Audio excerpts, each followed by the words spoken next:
Përshëndetje të nderuar miqtë e mia, ku po takohemi sërish së bashku me mua Tirona Lilin, këtë herë për të rrëfyer çik forca. Historinë më parë dëgjuat, do me thënë janë këto fenomene që po ndodhin te gratë, ka ca çuna që unë me thënë drejtën një urej me shpirt të çuna që bëhen tipi kapos për të rrahur një femër dhe për të treguar të fortë, ja ne kemi rrahur dhe kemi bërë namin, a realisht këto çunat, po që se do përballen me një mashkull, më besoni që janë më frikavecët e mundshëm. Dhe pikërisht kjo historia lidhet po me këtë gjë, nga që femrat janë ato që vërtet dashurojnë. Besojnë, unë asnjëherë në asnjë mënyrë nuk besoj që një femër mund të lidhet për një mashkull për t'u ndarë, ndërsa një mashkull lidhet me një femër për ta shfrytzuar dhe për t'u ndarë. Ky është realiteti, pa marrë parasysh që ne edhe nuk duam ta pranojmë. Femra gjithmonë ka një shpresë, dashurohet, por fatkeqësisht, padrejtësisht dhe pastaj thonë janë punë të Zotit, unë them më shumë janë punë të mendjes mashkullit, që arrihet të bëj këtë situatën që një femër të lëndohet. Një thënie thot po të mos kishte dashuri, nuk do të kishte asnjë lloj thyerje shpirtërore dhe nga dashuria thyet edhe zemra. Historia është e këtill, do me thënë univers paralel dhe një realitet i heshtur. Është shumë interesant po ta dëgjoni. Këtë ka shkruar Fatmirja. Ai thotë jam Fatmirja dhe sot dua të tregoj një histori, jo për të justifikuar askënd, as për të fituar mëshirën, por për të bërë njerëzit të kuptojnë si ndihet të jetosh çdo ditë me dhimbjen, frikën, poshtrimin e të mos të dëgjoj askush. Do të isha diku tjetër, në një jetë tjetër, ndoshta do të isha burr. Po, burr. Një njeri që kthehet në shtëpi pas një dite të gjatë pune, i lodhur me shpresën se do të gjej pak paqe, pak ngrohtësi, por jo. Në atë botë tjetër, në atë jetë tjetër, do t'isha unë që prisja gruan time të më mirë priste. Dhe do t'isha unë që do të merja një këpuc me tak në ballë. Jo nga aksidenti, por nga mëria. Nga neveria që ajo kishte ndaj meje. Se sipas saj, unë nuk isha askushi. Një burr që punonte në fabrikë, edukonte fëmijët, lante robat dhe priste në heshtje dhunën. Por unë nuk jetoj në një botë tjetër, jetoj në këtë dhe jam grua. Dhe burri im është ai që kthehet në shtëpi e nuk më pyet se si jam. Ai që kur e mërzit dita e paguan me mua, ai që godet, që më përbus, që më përdor, si një thes boksi për nervat e mia dhe unë si shumë të tjera hesht. Po ta përmbysim historinë. Po të isha unë që të rihja për ditë burrin tim, thot. Po të isha unë që e poshtëroja që i thoja atje një hiç, që i thyeja gotat në kokë. Si do të reagonte shoqëria, si do të reagonte drejtësia, si do të më shihnin mua njerëzit. Por kur ai e bën me mua, më thon e ka kapur nervoza, bëj durim. Po ku do shkosh me 3 kalamaj, pa burr? Burrat kështu janë, mjafton që s'të lë pa bukë. Mos e nxjerr jetën tënde në rrjete sociale, se është turp. Turp? Turp është të fshësh plagët? Të vesh triko me jak të lartë në verë për të mbuluar shenjat në qafë? Turp është t'i buzëqeshësh fëmijëve kur në shpirt po bërtet nga dhimbja?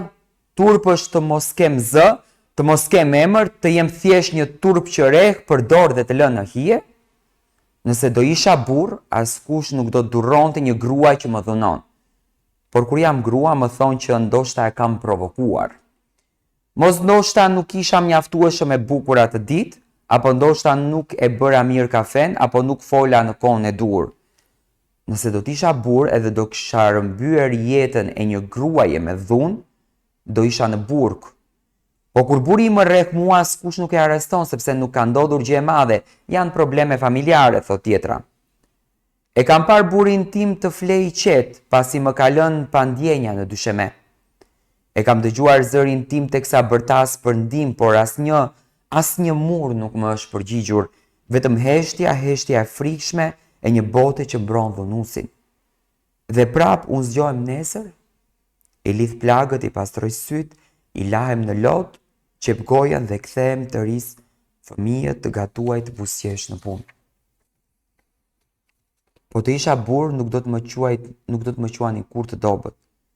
Që kur largohem nga dhuna, do më thoshin ti i fort, trim, i ndershëm që kërkon drejtësinë.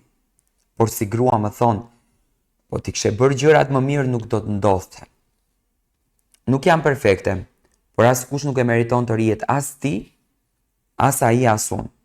Askush. Kjo nuk është thjesht historia ime. Është historia e mira grave që rahen në heshtje. Është historia e një shoqërie që sheh por nuk sheh, dëgjon por nuk vepron.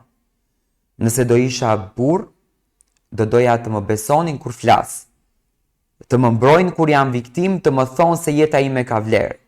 Sepse kur dhuna ndodh, nuk ka rëndësi gjinia. Rëndësi ka ajo që je, dhe rëndësi ka që ajo nuk është kur e justifikueshme. Unë jam Fatmirja dhe dua që zëri im të dëgjohet për të gjitha ato gra që ende nuk kanë guxim të flasin. Kjo ishte një histori, domethënë lidhet me librin romanin e Stereospas e pse, apo sikur të isha djalë.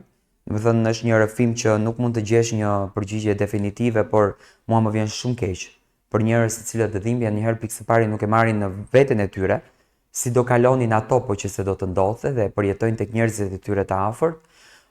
Gratë janë shumë të dhunuara, ma besoni këtë gjën, dhe po them kështu me zë më të lartë, në Maqedoni ndodh ky fenomeni shumë, sepse në Maqedoni gratë kanë frikë të flasin, nga që ndikojnë nga mentaliteti, ndikojnë nga kulturat, janë zonat patriarkale, janë njerëzit akoma të pacivilizuar, dhe kur janë këto fenomenet, domethënë nuk flasin dot, kanë frikë të ngrejnë zërin. Unë gjithmonë kam trajtuar rastin e Alma Arazit, Liridona Ademaj, shumë fenomene të tjera që janë vrarë gratë dhe synimi i vrasjes ka dalë interesi që një burrë e ka patur tek ajo femër. Dhe këto gratë kanë shtyrë më shumë, për shembull Gjylieta Okellën e kemi në Kosovë, që u vra duke qëndruar në dhomën e gjumit. Për çfarë arsye? Sepse burri ka pas planifikuar me ditë të tëra që ta zhdukën nga faqja e dheut. Dhe këto gratë fenomen të vetëm e kanë patur rritjen e fëmijëve. Mendimi im është ky, nuk jam pro divorcit, mos e merrni këtë ja tironi do të na shkatroj familjet.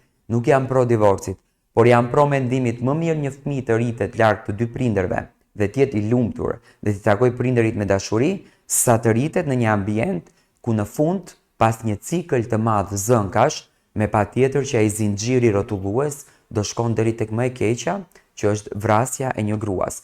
Dhunusi nuk përmirësohet, dhunusi nuk ndryshon. Ajo që mund të bëjmë në jetë është të shpëtojmë një ditë sa më shpejt nga vdekja, thjesht me një letër të bardhë divorci.